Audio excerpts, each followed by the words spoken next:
Este capítulo no habría sido posible sin el apoyo de nuestros mecenas en Patreon y de nuestros suscriptores en iVoox y Spotify. Un niño de 9 años de edad caminaba hacia atrás subiendo por la pared hacia el techo, como una araña, en presencia del personal sanitario mientras su madre, tremendamente aterrorizada, afirmaba que él y sus 2 hermanos habían sido poseídos por demonios.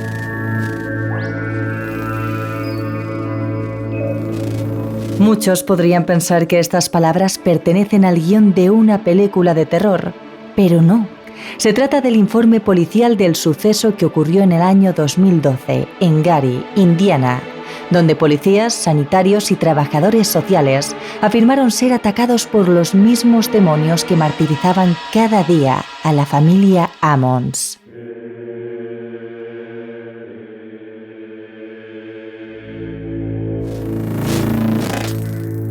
Hoy en Terrores Nocturnos os contamos el caso de la familia Ammons y de su casa, conocida como la Puerta al Infierno. Y ya sabes que si no quieres perderte nada, puedes seguir nuestro podcast desde la plataforma de audio desde la que nos escuchas y que cada semana tienes un capítulo extra en nuestro Patreon, iVoox o Spotify. Terrores Nocturnos con Emma Entrena y Silvia Ortiz. Todo comienza en el año 2011, cuando la Toya Ammons se muda con su familia a una pequeña casita de Caroline Street, en Gary, Indiana. La Toya se lleva con ella a su madre, Rose Campbell, y a sus 3 hijos de 12, 9 y 7 años. Del padre de los niños no se sabe nada. Lo cierto es que eran una familia muy unida, pero de escasos recursos. Por eso deciden alquilar en Gary, que, aunque tiene unas casas humildes y pequeñas, es un barrio tranquilo. Concretamente, la Toya alquila una pequeña casita de una sola planta, aunque con un sótano, con una fachada en blanco, el tejado a 2 aguas y grandes ventanales. No es mucho, pero están juntos, y eso es suficiente. En un principio todo fue sobre ruedas. Los vecinos del barrio cogieron cariño muy rápido a la familia Ammons. Era gente muy normal, que no daba problemas ni montaba escándalos en casa. Pronto se convirtieron en una familia más, pero los Ammons no tardarían en darse cuenta de que a ellos les perseguía algo que nadie más podía ver, algo en lo que nadie les podía ayudar.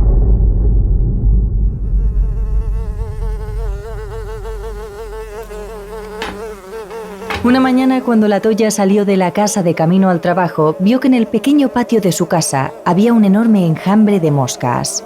Eran muchas, negras y de buen tamaño. Pero lo que realmente le llamó la atención es que estaban en su patio en pleno mes de diciembre, en la parte más cruda del invierno de Indiana, cuando por esas fechas no debería haber ninguna. Aún así, no se preocupó demasiado y avisó a su madre para que las fuera matando. Y eso es lo que hizo Rose Campbell. Durante días intentó librarse de ellas con todos los métodos posibles. Pero las moscas nunca morían y siempre volvían. Cada vez con más fuerza, algunas veces incluso intentando colarse en la casa. Y eso ya extrañó tanto a la Toya como a Rose. Después los hechos extraños comenzaron a suceder dentro de la casa, en el sótano. Al principio eran golpes que se repetían durante varios minutos, para luego parar. La Toya y Rose pensaron que se trataría de la lavadora o la secadora, casi lo único que cabía en ese pequeño sótano. Y aunque nunca lo vieron con sus propios ojos, tampoco se preocuparon más. Hasta que después llegaron los pasos. Tanto ellas como los niños podían jurar que en medio de la noche, cuando todo estaba en silencio, se escuchaban pasos que recorrían el sótano de lado a lado. Aunque todos estaban en la cama y era imposible, esos pasos parecían reales. Después de eso llegó el sonido del corrimiento de muebles, como si alguien estuviera en el sótano empujando armarios o mesas de un lado a otro. Pero ellos prácticamente no tenían de eso en el sótano. Lo cierto era que entre una cosa y otra, todos los miembros de la casa estaban empezando a ponerse en alerta. Pasos, golpes, muebles que corrían. Pero la Toya insistía en que solo sería la madera de la casa crujiendo, que estaba vieja, que era alquilada, que a saber cómo la habrían cuidado los otros inquilinos, hasta que... comenzaron los arañazos. En medio de la noche, la familia Ammons podía escuchar perfectamente cómo unas uñas, unas fuertes garras más bien, arañaban las paredes del sótano de pared a pared, creando un ruido atronador y chirriante que se les metía hasta el cerebro. Pero cuando ya realmente tuvieron que dejar de negar la realidad, fue cuando literalmente vieron los pasos. Una noche, mientras los niños miraban la tele y las dos mujeres recogían los restos de la cena, todos vieron claramente como en el suelo del salón comenzaban a aparecer las huellas de unas botas mojadas. Como si algo, un hombre enorme, por el tamaño del pie, fuera caminando tranquilamente por su salón sin que pudieran verlo. Los niños quedaron tan asustados que apenas pudieron gritar. Se quedaron mirando esos pasos sin saber qué hacer, hasta que finalmente reaccionaron y empezaron a chillar de puro pánico. Lo cierto es que aunque todos habían sido testigos del suceso, la Toya y su madre eran muy conscientes de que no tenían recursos suficientes como para ir a otro lugar. Ya habían gastado mucho dinero en el alquiler de esa casa, la mudanza, el colegio de los niños. No podían dejarlo en ese momento. Así que trataron de buscar una explicación racional a todo. Cuando unas corrientes frías sin sentido atravesaban la casa, pensaban que habría un mal aislamiento. Cuando las puertas se cerraban con portazos en que había alguna ventana abierta. Cuando escuchaban golpes o arañazos, decían que quizás hubiese ratas dentro de las paredes arañando y gruñendo. Y así, poco a poco, se fueron acostumbrando a estos sucesos extraños y los fueron dejando pasar. Hasta que un día no pudieron encontrar ninguna excusa para lo que vieron sus ojos.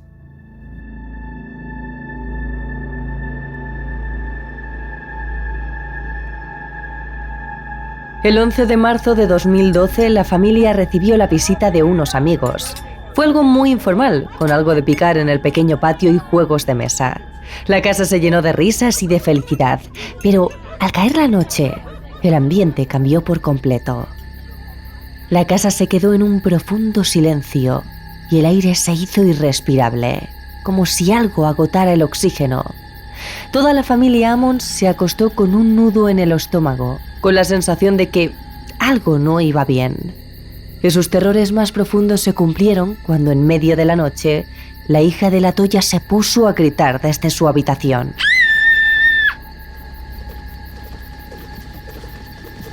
La Toya y Rose salieron corriendo de sus habitaciones sin ni siquiera ponerse algo de abrigo antes para llegar a la habitación de la niña lo más rápido posible.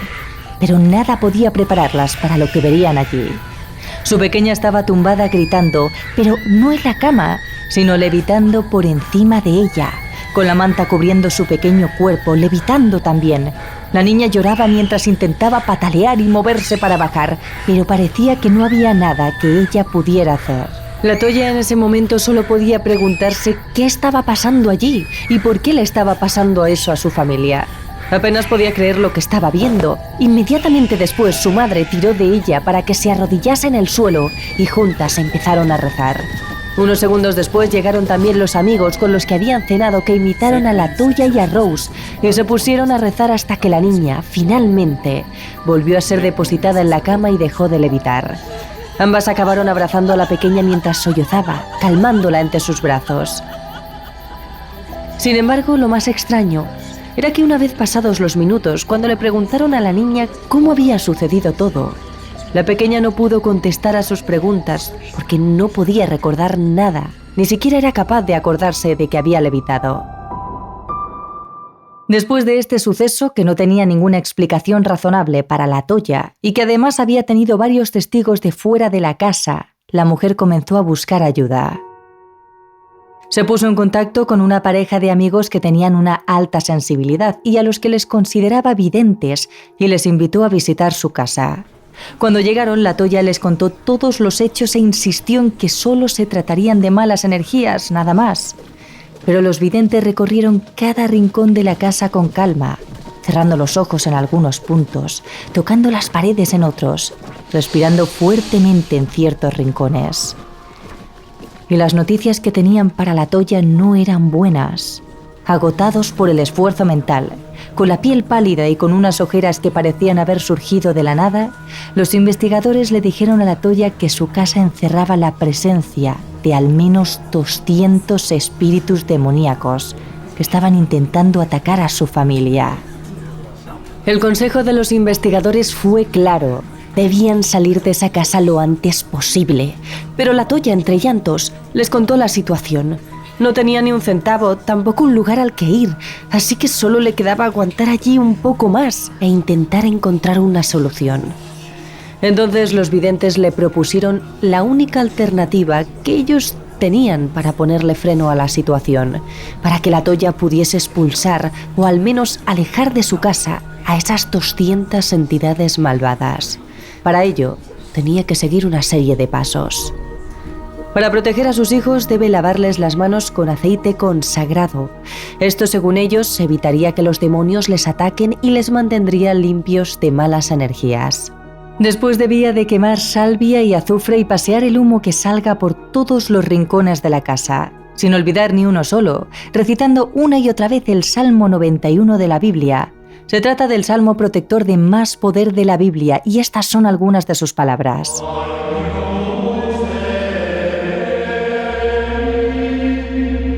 No temerás el terror de la noche, ni la flecha que vuela de día, ni la peste que acecha en las sombras, ni la plaga que destruye a mediodía.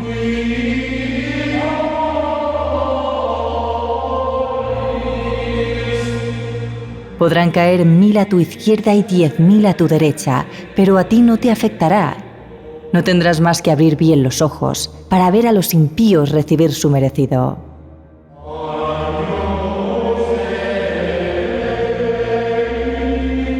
Ya que has puesto al Señor por tu refugio, al Altísimo por tu protección.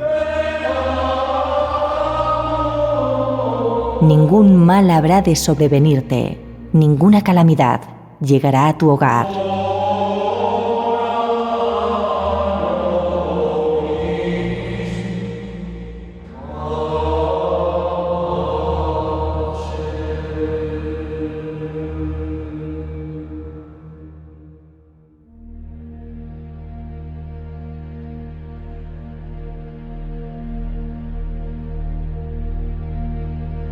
La Toya siguió cada uno de los pasos que le indicaron sus amigos, pero la respuesta de los espíritus no fue la esperada, sino la contraria.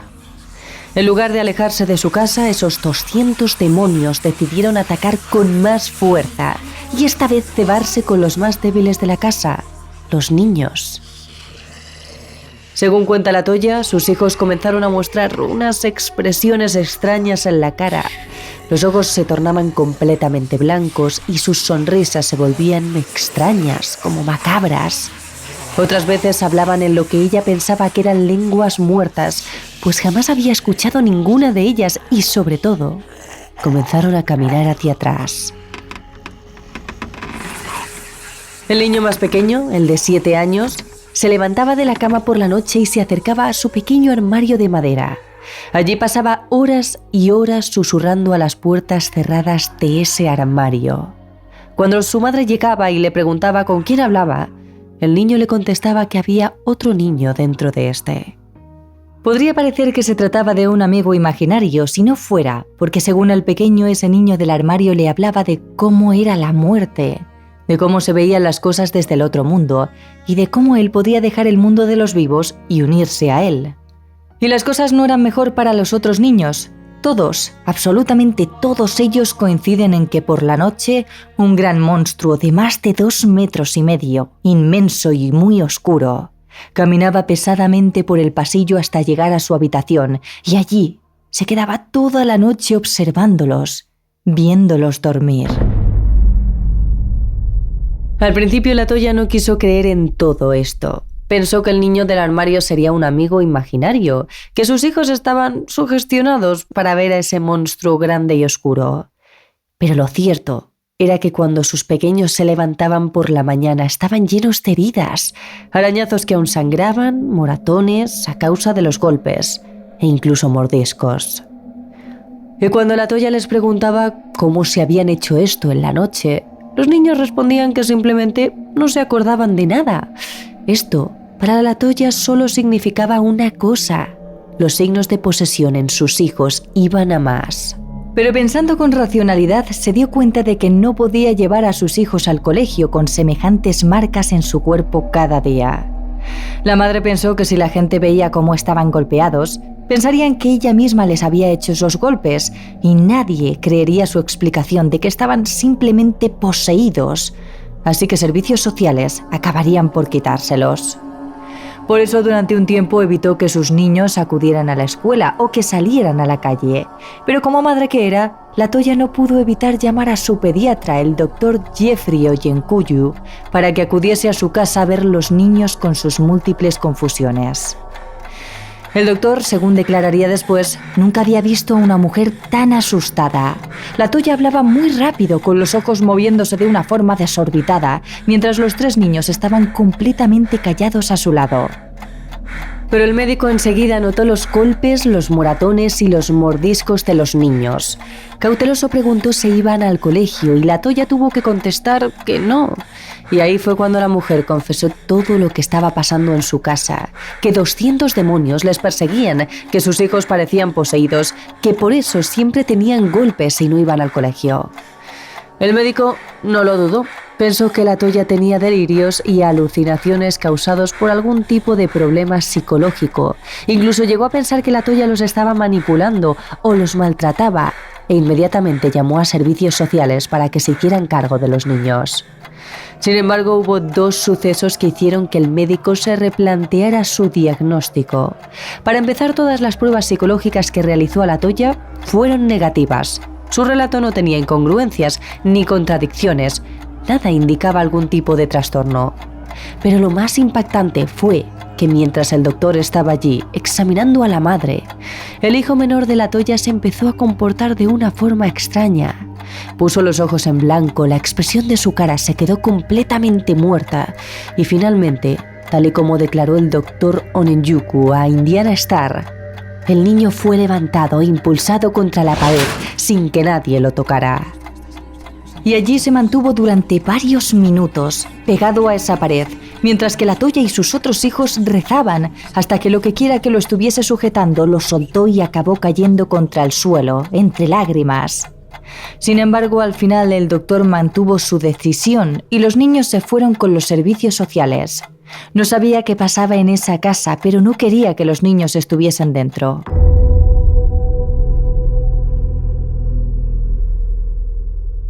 Pese a todo esto, la Toya no quería perder a sus hijos y tanto ella como su madre luchan con uñas y dientes para demostrar que los cuidan como deben. Incluso acaban llamando a la policía para que se compruebe que realmente lo que pasaba era que su casa estaba embrujada. Es entonces cuando la policía y los servicios sociales se plantan en la casa de la familia Ammons para hacer una inspección ocular.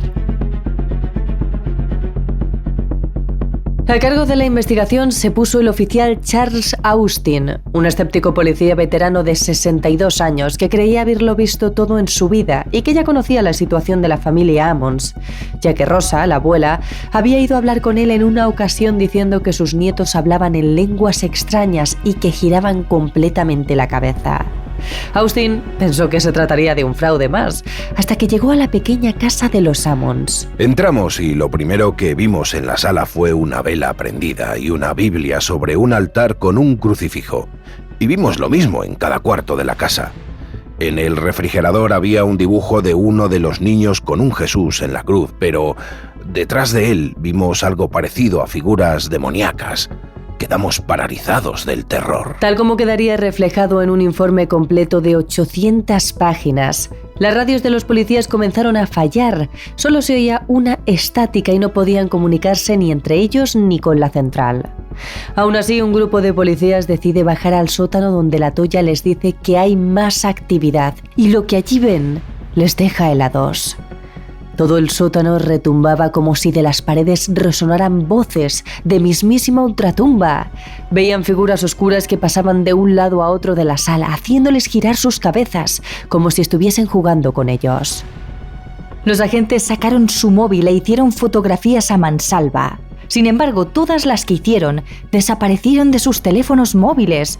Solo quedó una que se hizo desde fuera y en la que se puede apreciar perfectamente a una figura humanoide y blanquecina mirando descaradamente por la ventana. Todos los que estuvimos allí ese día en el sótano y que vimos lo que vimos y pasamos por lo que pasamos después, incluso el menor de los niños, con sus ojos en blanco, había comenzado a girar su cabeza y hablar en lenguas extrañas.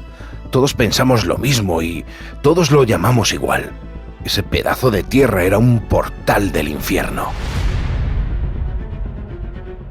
Mientras la situación en la casa empeoraba por momentos, el padre Michael Maginot, un experto en exorcismos, fue llamado por una de las trabajadoras de los servicios sociales encargada de cuidar de los niños de La Toya, después de que ella y una compañera hubiesen visto cómo uno de los pequeños de tan solo 9 años de edad trepaba por la pared como una araña y caía de pie frente a ellas. Todo ello con una extraña sonrisa en el rostro que no era propia de él, como si algo o alguien estuviese habitando en su interior, con un rostro terriblemente espeluznante. Además, las dos mujeres aseguraron haber escuchado fuertes ladridos y gruñidos de animales cuando entraron en la casa, aunque allí no hubiera ningún tipo de ser vivo además de ella y de los hijos. Lo que hizo que llamaran al padre Maginot para que acabara con los demonios que había en la casa fue lo que ocurrió poco antes de que ellas abandonasen el lugar. En una de las paredes, una de las jóvenes se dio cuenta de que había una mancha. Era densa, como si fuese un gran charco de aceite que se hubiese desparramado por uno de los muros del lugar. Cuando la joven acercó su delicada mano a la zona en cuestión e hizo contacto con aquel misterioso líquido, un frío intenso recorrió todo su cuerpo. Era tan fuerte que la dejó petrificada unos segundos, sin ser capaz ni siquiera de respirar. A los pocos minutos, la joven consiguió apartarse bruscamente, pero eso sí, aseguró que el dedo que había tocado directamente la mancha de la pared se le había quedado congelado. No podía moverlo y mucho menos sentirlo. Es cuando definitivamente supo que ese lugar estaba terriblemente maldito. Es entonces cuando el padre Maginot decidió hablar con más testigos y con la propia familia, antes de practicar cualquier tipo de exorcismo o ritual dentro de la casa. Uno de los sacerdotes con los que contactó le advirtió de que quizás, mientras leyera la Biblia dentro de aquel lugar, podría sentir cómo algo le apuñalaba cada uno de sus órganos, una especie de fuerza invisible que, tal y como describió el sacerdote, sentía cómo arañaba y acuchillaba todo su yo interior mientras intentaba bendecir aquel sitio. Una vez consiguió la autorización del mismísimo obispado, el padre Maginot realizó su primer exorcismo a La Toya Ammons, quien estaba viviendo en un viejo departamento de Illinois, mientras sus hijos estaban a cargo del estado. Así fue como tanto el cura como la mujer se desplazaron a una iglesia cercana en Merville para empezar la sesión. Según decía el propio Maginot, una de las fuerzas más poderosas de la casa se había pegado a La Toya para apoderarse de ella y transformarla en la fuente del mal. Esto lo supo nada más conocerla cuando realizó una pequeña sesión junto a la mujer. El padre Maginot lo describió así. Ella me contó que dentro de la casa veía una figura demoníaca que parecía controlar al resto. Cuando yo le pregunté el nombre de ese ser, inmediatamente comenzó a convulsionar y experimentar otros síntomas clásicos de una posesión. En un momento dado, puse mi crucifijo sobre su frente y su cuerpo comenzó a agitarse violentamente. Es ahí cuando supe que la fuente del mal estaba dentro de ella. Al terminar la sesión, le regalé un crucifijo, el cual me dijo que, al poco de salir de la iglesia, se rompió en 5 partes junto al rosario que también le di para que estuviera protegida. Pero la cosa no terminó ahí. Cuando iba a irme a casa, cogí mi bicicleta y me di cuenta de que el sillín estaba totalmente torcido, deformado, como si alguien con una fuerza sobrenatural lo hubiese hecho. Yo sabía perfectamente quién había sido. Era una clara advertencia que me había hecho el demonio que habitaba en La Toya.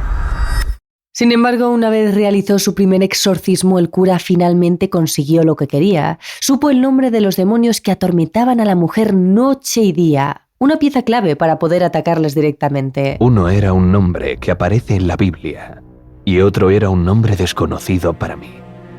Pero lo importante es que yo ya sabía cómo se llamaban. A estos espíritus demoníacos les gusta actuar desde el misterio y la oscuridad. Y el hecho de saber sus nombres era como un rayo de luz que les demostraba sus limitaciones. Si sabes sus nombres, es más fácil conjurarlos y lograr que se vayan. El segundo exorcismo fue todavía más violento. En esta ocasión, el padre Maginot tuvo que intentar arrinconar y hacer frente a los demonios para que dejasen a su víctima en paz. Pero lo más impactante sucedió durante el tercer exorcismo, el cual hizo en latín, una lengua que la Toya desconocía completamente. La cuestión es que durante la primera parte en la que el cura rezó a Dios, la mujer pareció no sentir nada. Pero en cuanto empezó a dirigirse al demonio, la mujer empezó a convulsionar. Este fue el exorcismo más largo de los 3 y, afortunadamente, el que terminaría con el sufrimiento de la mujer. Tras finalizar, la Toya Ammons cayó en un profundo sueño del cual despertó al cabo de unas horas con una imagen totalmente renovada. Parecía estar en paz, estar tranquila, como siempre había estado antes de todo ese infierno. Una vez el padre Maginot pudo comprobar que estaba bien, fue directo a la casa, donde realizó varias oraciones en alto acompañado de incienso, sal y agua bendita. Según dijo, la bendición logró sellar el supuesto portal al infierno que se había abierto dentro de aquella casa. Las teorías sobre cómo había surgido aquel túnel de la nada en ese lugar fueron desde que alguien había hecho brujería a la familia hasta que un ex de la propia La Toya, con conocimientos sobre el ocultismo, podría haber maldecido aquel lugar provocando que una oleada de demonios invadiese el sitio.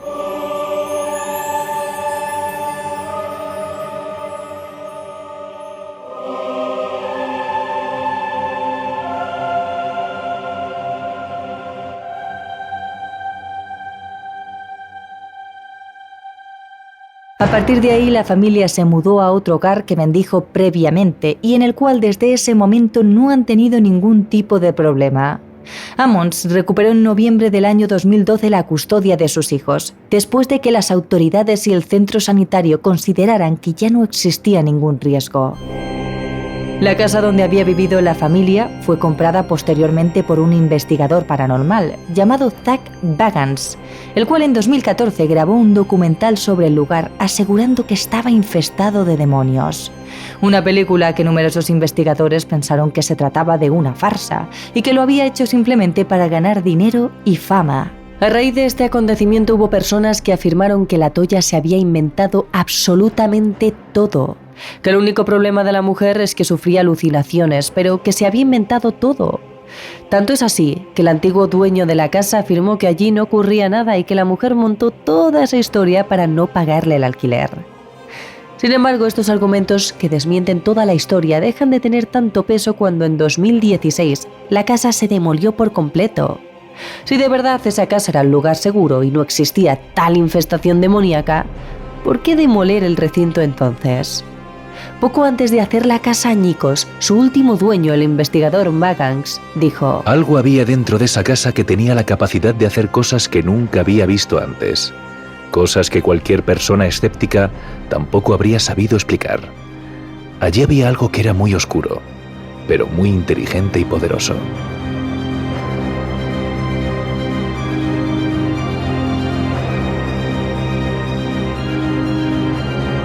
Y aunque la historia de la familia Ammons termina aquí, os traemos un caso Warren en nuestro capítulo extra de la semana. Un caso que sucedió en la misma ciudad y que habla del espíritu de una dama que a día de hoy hay quienes aseguran haberla visto más de una vez.